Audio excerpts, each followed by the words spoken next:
Dan giliran saya didoakan sama pastor ini, dia bilang begini, dan saya masih teringat sampai detik ini, engkau akan bertumbuh semakin tinggi dan semakin tinggi, dan aku akan memakai engkau melalui hidupmu. Banyak orang yang datang padaku, aku akan melengkapi engkau, dan aku akan menjadikan engkau seorang pendoa yang efektif. Haleluya. Saya tangkap itu nubuatnya ini. Luar biasa, itu terjadi dalam hidup saya sekarang. Saya nggak nyangka Tuhan mau pakai saya seperti ini. Nah, ketika kejadian tadi yang memalukan tadi itu tidak berselang 2 minggu kemudian, ada teman saya yang telepon. Beliau adalah istri seorang pejabat dari Polda Jawa Tengah waktu itu. Lin, ke rumah ya, doain abangmu. Saya ke rumahnya beliau. Waktu itu maghrib, setelah maghrib, ya habis mandi keluar gitu nemuin saya. Saya nggak tahu kenapa saat itu mulut dan lidah saya sudah ternyata dikuasai Roh Kudus. Saya berbicara dengan penuh iman. Beliau duduk dan tertunduk, cuma mengangguk. Seorang pejabat punya pangkat tuh.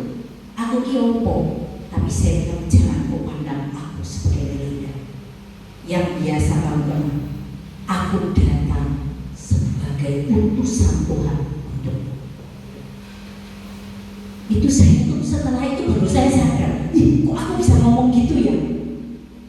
Dan setelah itu saya bilang mari saya mendoakan kalian berdua. Saya berdiri dan berdoa. Wow, Tuhan kita tuh Allah yang dahsyat. Mulutku yang penuh dibikinnya lancar bisa berdoa, dan doanya penuh kuasa.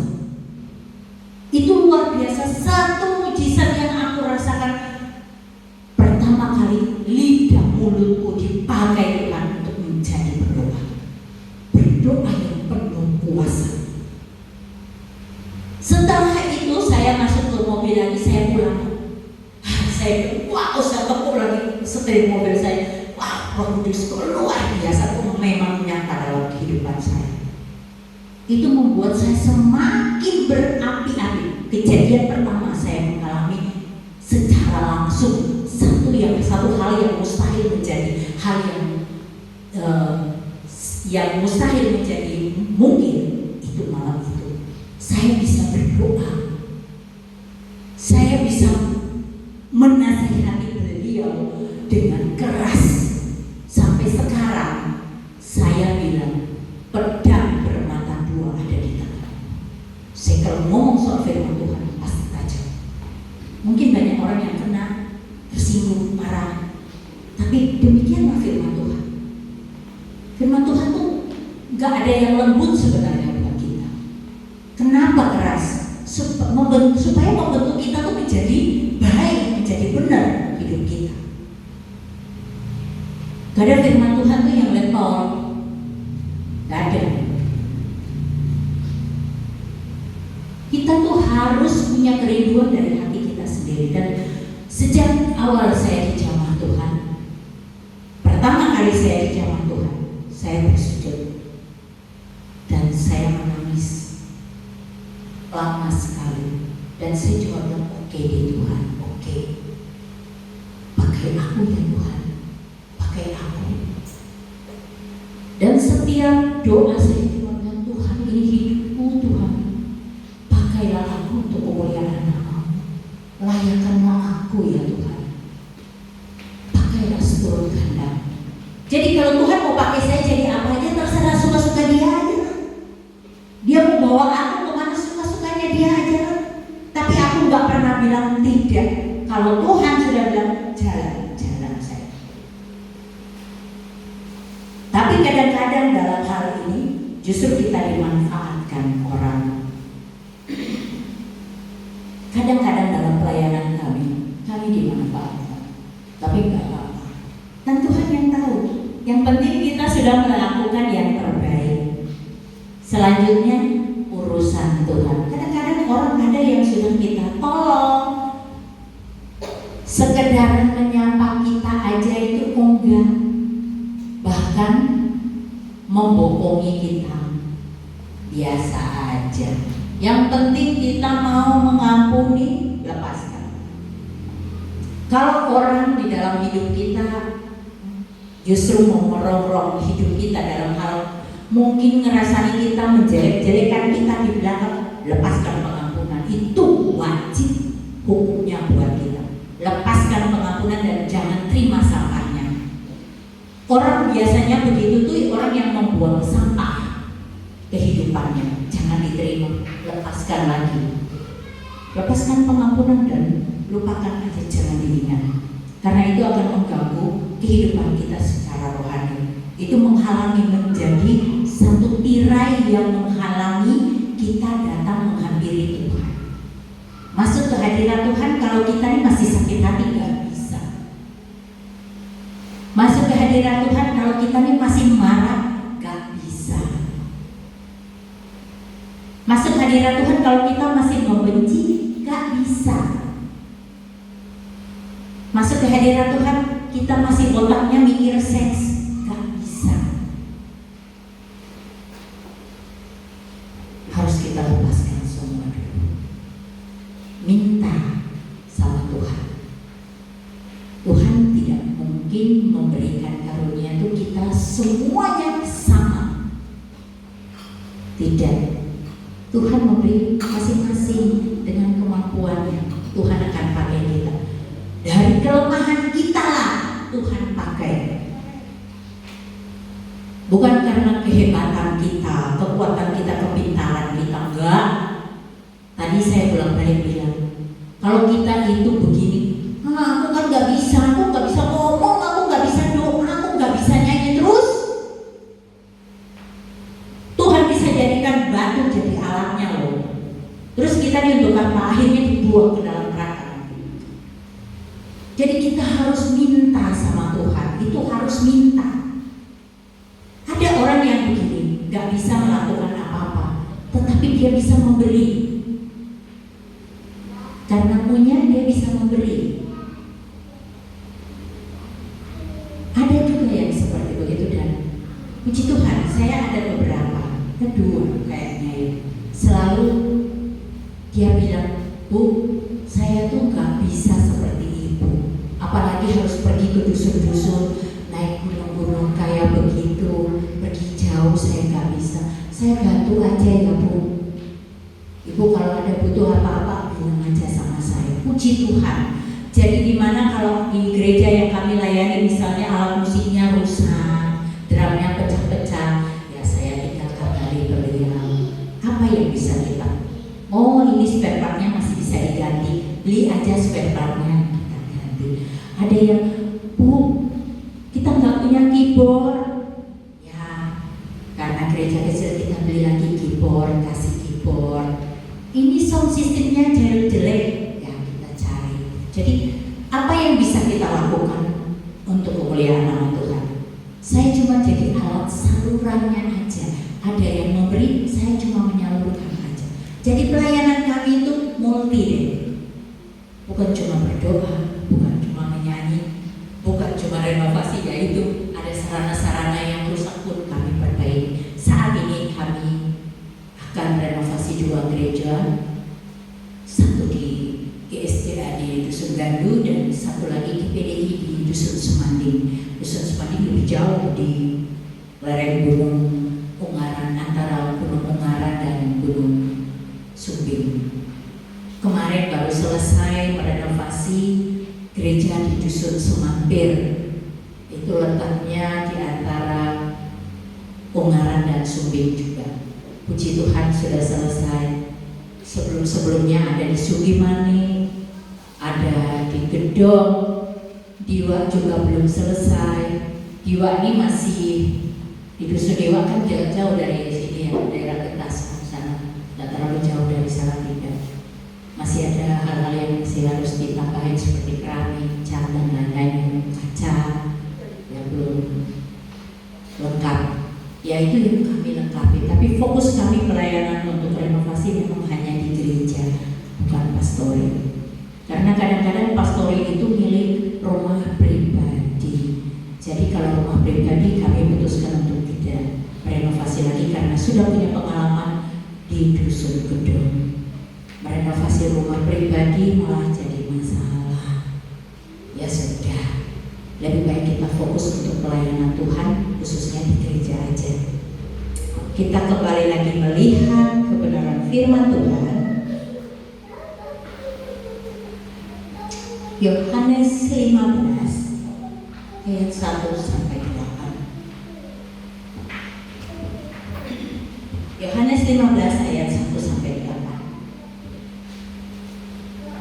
Saya bacakan aja ya. Demikian bunyi firman Tuhan. Pokok anggur yang benar. Akulah pokok anggur yang benar dan Bapa-Kulah pengusahanya. Setiap ranting padaku yang tidak berbuah dipotongnya, dan setiap ranting yang berbuah dibersihkannya, supaya ia lebih banyak berbuah. Kamu memang sudah bersih karena firman yang telah kukatakan kepadamu. Tinggallah di dalam aku dan aku di dalam kamu. Sama seperti ranting tidak dapat berbuah dari dirinya sendiri kalau ia tidak tinggal pada pokok anggur. Demikian juga kamu tidak berbuah jika kamu tidak tinggal di dalam aku. Akulah pokok anggur dan kamulah ranting-rantingnya. Barang siapa tinggal di dalam aku dan aku di dalam dia, ia akan berbuah banyak. Sebab di luar aku, kamu tidak dapat berbuat apa-apa. Barang siapa tidak tinggal di dalam aku, ia dibuang keluar seperti ranting dan menjadi kering. Kemudian dikumpulkan orang dan dicampakkan ke dalam api, lalu dibakar. Jikalau kamu tinggal di dalam aku dan firman-Ku tinggal di dalam kamu, mintalah apa saja. Saya kembalikan lagi, mintalah apa saja yang kamu kehendaki dan kamu akan menerimanya. Dalam hal inilah Bapa-Ku dipermuliakan, yaitu jika kamu berbuah banyak, dan dengan demikian kamu adalah murid-murid-Ku. Bagaimana kita bisa katakan aku murid Yesus kalau kita itu tidak melakukan firman-Nya? Bagaimana mungkin kita bisa berbuah kalau kita tidak menempel pada pokok anggur yang benar itu? Gak mungkin. Makanya kita harus punya hubungan yang intim dengan Dia. Dan itu tuh dari kerinduan kita, bukan sekonyong-konyong Tuhan kasih kerinduan, tidak. Kita tuh dikasih kebebasan untuk memilih. Terserah kita. Kita mau yang mana? Mau senang-senang aja di dunia, menikmati dunia ini dengan melakukan dosa-dosa kita, ngomong dan dengar firman Tuhan hari ini, tapi keluar dari gereja melakukan dosa kembali berulang-ulang kali, menyakiti hati Tuhan kan? Pasti menyakiti hati Tuhan. Makanya perlu kita itu punya satu hubungan yang intim dengan Tuhan. Bagaimana menjalin hubungan dengan Tuhan? Lain kali akan saya bicara tentang kebenaran firman-Nya. Tapi yang jelas, tidak mungkin kita bisa berbuah kalau kita tidak punya hubungan yang intim dengan Tuhan. Dan kita harus punya kerinduan untuk berbuah. Buahnya bisa macam-macam. Melayani tubuh Kristus itu terdiri dari berbagai bagian. Kalau kita lihat tubuh kita saja, masing-masing bagian tubuh itu ada fungsinya sendiri-sendiri. Tangan kanan saya punya 5 jari. 5 jari ini masing-masing ada jari yang fungsinya masing-masing. Kalau tidak ada ibu jari, bagaimana saya bisa memanah? Gak bisa memanah kalau saya tidak punya ibu jari. Bagaimana saya bisa menyatakan saya ini orang bebas atau sudah menikah kalau tidak ada cincin di jari manis saya? Jari saya potong Papua. Atau kalau kita lihat suku Dani di Papua, di pedalaman Papua, dia ketika ada keluarganya yang meninggal, mereka punya tradisi untuk memotong jarinya. Jadi diruas jari itu akan dipotong, hilang. Jadi kalau semakin banyak anggota keluarganya nggak ada, semakin banyak ruas-ruas jarinya dipotong. Bagaimana dia bisa bekerja kalau sudah kosong semua, puntung ini semuanya, telapak tangan doang? Bagaimana bisa bekerja? Karena kita bekerja di buntung yang kecil-kecil ini. Kadang-kadang orang mungkin, aduh apalah aku ini. Halo Bapak Ibu Saudara, kelingking pun punya fungsinya. Kaki tidak mungkin bisa berjalan tanpa anggota tubuh yang lain. Dia jalan-jalan doang, tidak ada anggota tubuh yang lain, terus gimana? Begitu juga dengan tangan-tangan, tidak bisa bilang aku yang banyak bekerja, kaki kamu apaan? Tidak juga, kaki juga punya fungsi sendiri. Jadi kita itu masing-masing punya fungsi di dalam pelayanan. Tidak ada yang bisa mengatakan saya lebih hebat, tanpa saya kamu tidak bisa melakukan pelayanan. Hello, jangan sombong, karena semua itu punya fungsi masing-masing.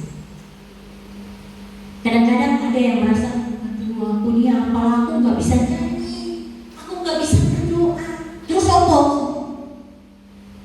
Yang bisa apa? Pasti ada sesuatu yang Tuhan kasih, nggak mungkin tidak.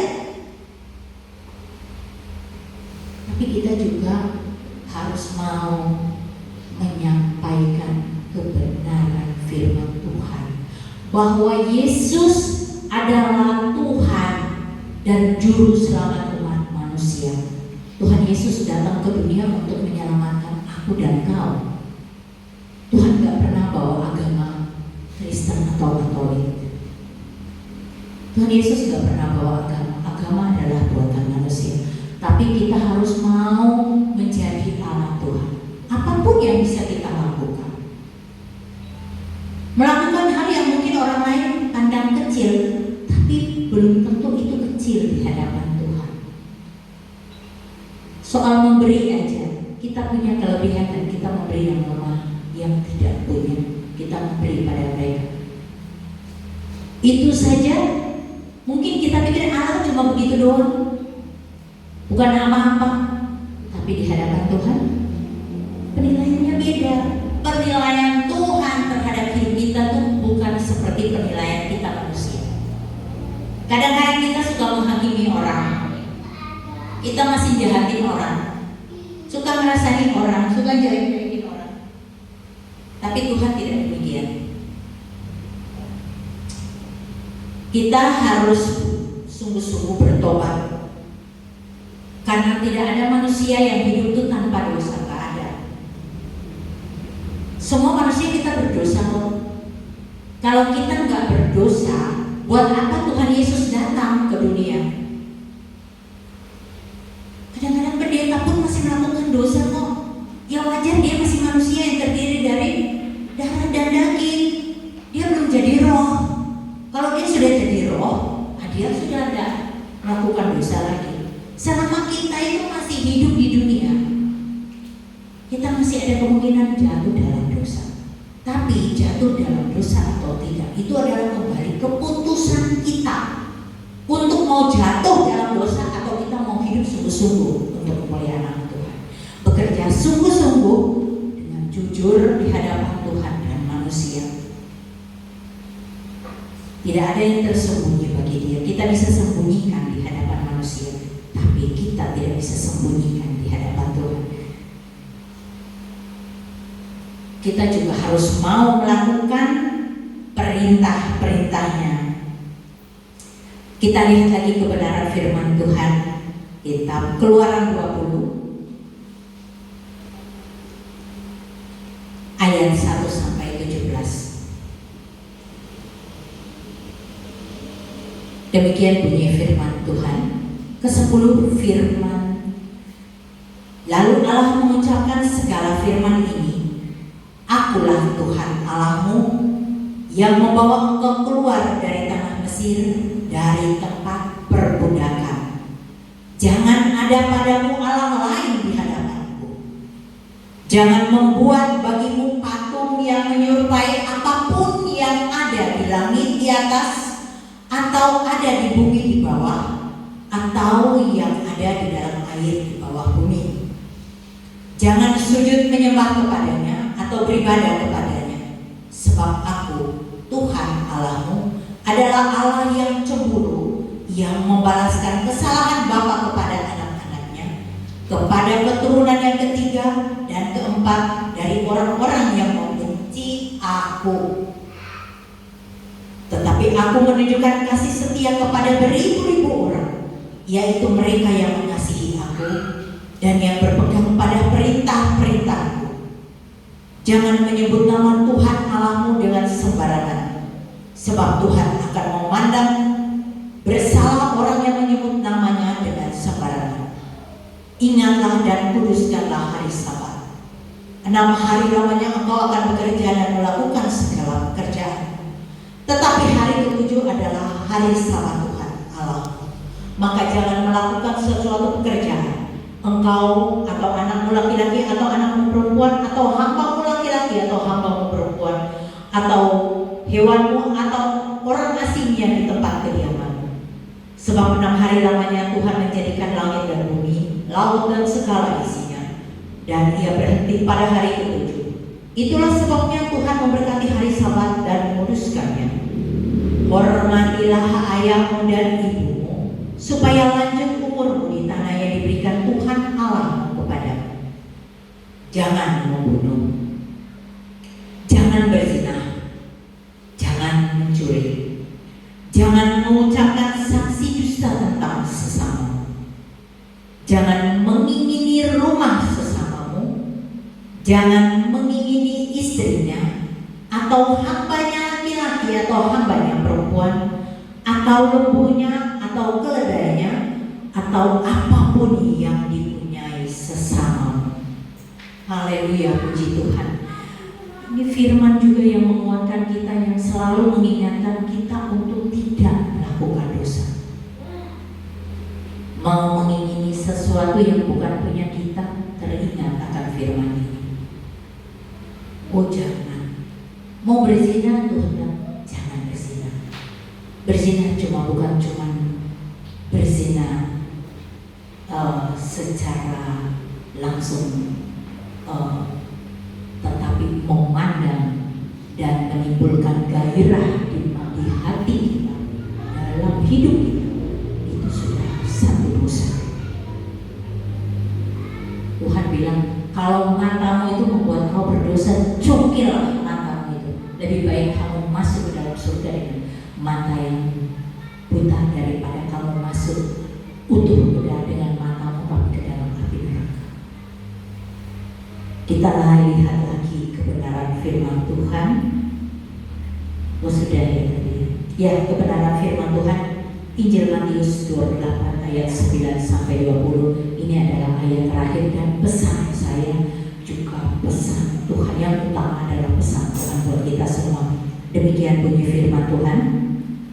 Matius 28 ayat 19 sampai 20. Karena itu pergilah, jadikanlah semua bangsa muridku, dan baptislah mereka dalam nama Bapa dan Anak dan Roh Kudus, dan ajarilah mereka melakukan segala sesuatu yang telah kuperintahkan kepadamu, dan ketahuilah aku menyertai kamu senantiasa sampai akhir zaman.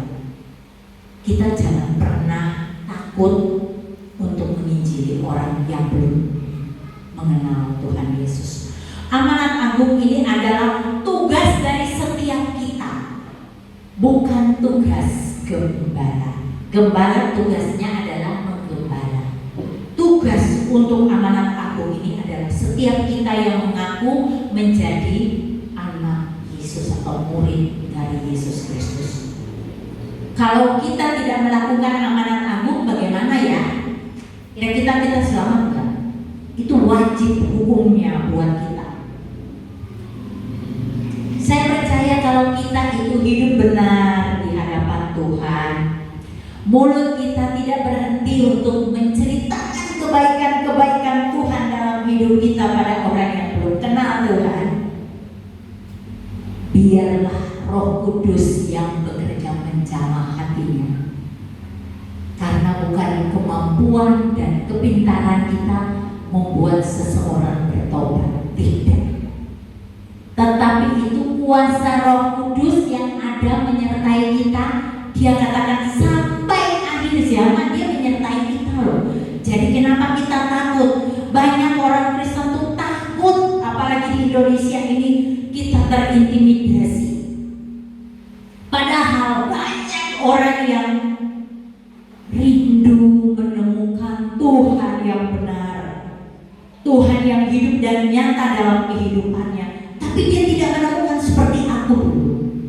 Aku mencari-cari Tuhan di dalam pergumulanku yang seberat itu. Aku mencari Tuhan pagi, siang, dan malam, tapi aku tidak menemukan Dia. Sampailah aku menjadi anak Yesus sekarang, pengikut Yesus. Ternyata Yesus itu nggak jauh, Tuhan itu nggak jauh. Bukankah Dia bilang katanya Dia kembali ke surga supaya Dia mengirimkan seorang penolong buat kita. Dia yang ada di dalam kita, yang memampukan kita untuk menjalani hidup kita. Dia yang memampukan kita mengatasi segala persoalan pergumulan hidup kita yang berat. Dia nggak jauh dari kita.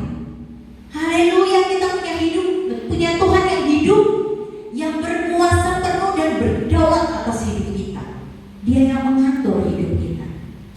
Saya tuh sekarang tuh setiap hari saya bilang, Tuhan terima kasih, Tuhan kau pilih aku, Tuhan. Tuhan terima kasih ya Tuhan. Pakai aku, tambahkan lagi karunia-Mu bagiku. Layakkan aku Tuhan. Pakailah aku seturut kehendak-Mu. Apa saja yang kau mau, aku mau melakukannya. Aku nggak pernah takut mati. Mau diancam orang kayak apa, nggak takut saya. Kenapa mesti takut? Aku punya Tuhan yang luar biasa kok. Aku mati juga, aku tahu aku selamat. Aku punya Tuhan sudah menyelamatkan aku. Gak perlu aku takut. Banyak orang yang justru mau ngomong tuh takut sungkan gitu. Aduh, aku mau mulai dari mana ya? Bapak Ibu Saudara, kesaksian apa yang kamu alami dengan Tuhan itu ceritakan. Tidak mungkin Tuhan mendekatkan orang yang belum mengenal Dia dengan kamu kalau Tuhan tidak punya rencana. Tuhan punya rencana, jadi orang yang ada di sekitar kita, ditaruh Tuhan di sekitar kita, ada dalam rancangan Tuhan. Ingat itu, ada dalam rancangan Tuhan. Jangan kamu gagalkan rancangan Tuhan dengan tidak mau berbicara. Mungkin yang menonton video ini buat saudara yang mengaku pengikut Kristus, ingat, orang di sekitar kita, orang yang Tuhan kasih berkenalan dengan kita, pasti Tuhan punya rancangan atas hidupnya. Jangan takut karena Roh Kudus menyertaimu. Minta, berdoa dalam Tuhan, kiranya engkau yang berbicara kepada Dia. Pakai lidah mulutmu untuk menyatakan kebenaran firman Tuhan. Sampaikan firman itu, jangan takut. Karena mereka pun banyak yang terintimidasi. Banyak sekarang di dunia media sosial, banyak orang di luar Tuhan yang belum mengenal Tuhan secara pribadi, itu rindu dengan Tuhan Yesus. Mereka tahu, mereka nonton banyak kesaksian, banyak khotbah yang mereka dengar, dan mereka tahu bahwa Yesus Tuhan. Tapi mereka tidak tahu bagaimana untuk bisa berhubungan dengan Yesus ini. Kita yang harus menyampaikan, kita yang harus jadi alatnya, sarana untuk menyambungkan mereka dengan Tuhan. Kalau kita tidak mau, jelas kita akan jadi carang yang tidak berbuah dan akan dibuang ke dalam api neraka. Kalaupun kita nempel dengan pokok anggur yang hidup itu, tapi kita malas-malasan, gak mau melakukan kehendaknya, kita berbuah yang pahit atau masam, pasti juga dibuang ke dalam api neraka. karena dia hanya mau buah yang manis. Oleh sebab itu,